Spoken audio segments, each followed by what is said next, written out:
ఆంధ్రప్రదేశ్ రాజకీయాల్లో తెలుగుదేశం పార్టీ నేత చింతకాయల విజయ్ చేసినటువంటి వ్యాఖ్యలు సంచలనం రేపుతున్నాయి. స్పీకర్ అయ్యన్న పాత్రుడు కుమారుడైనటువంటి విజయ్ సొంత పార్టీ కార్యకర్తలపైన తీవ్ర ఆగ్రహం వ్యక్తం చేశారు.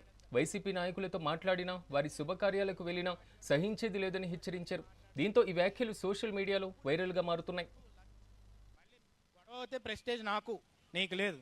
పండగ అయిపోయిన వెంటనే కొంతమంది చూస్తున్నాను వైఎస్ఆర్సీపీ వాళ్ళతో మాట్లాడేస్తారు సిగ్గు లేకుండా. ఇంతకుముందు అంటే ఉండేది పక్క పార్టీ వాడు పెళ్ళికి వెళ్ళడం, పక్క పార్టీ వాడితో మాట్లాడడం, ఇవన్నీ ఉండేవి. కానీ ఇప్పుడు కానీ సిగ్గు లజ్జ ఏమైనా ఉంటే, మానవత్వంతో పుట్టుంటే మాట్లాడొద్దు. మీరు చెప్తున్నాను అమ్మాయి ఇంకెంత దీనికంటే ఏం చేయాలి? మనల్ని రోడ్డు మీదకి లాగాడు, కేసులు పెట్టాడు, ఎఫ్ఐఆర్లు వేసాడు, ఇంట్లో వాళ్ళందరినీ రోడ్డు మీదకి ఈడ్చాడు.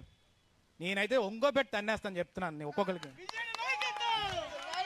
నేను ఒక నిమిషం ఒకటే చెప్తుంది ఏంటంటే, నిజంగా మొగతనంతో రాజకీయం చేయాలబ్బా. ఉంటే ఉండాలి, పోతే పోవాలి. ఇవన్నీ ఉంటాయి పోతాయి. నాకు సీట్ ఇవ్వలేదు అలాగని చెప్పి పార్టీ మారిపోతానా? మారలేను. ఎందుకంటే పుట్టుకతో నా పార్టీ ఇది. అలా నాన్న చెప్పినట్టే నేను చెప్తాను, చచ్చి వరకు ఇదే నా పార్టీ అని. అందుకే నేను ఒకటే చెప్తున్నాను, నాకు తెలుస్తున్నాయి ఎవడెవడు మాట్లాడుతున్నాడు, ఎవడెవడు మాట్లాడలేదు, ఎవడెవడు లాలూచి పడుతున్నాడు, ఎవడెవడు ఏం చేస్తున్నాడని.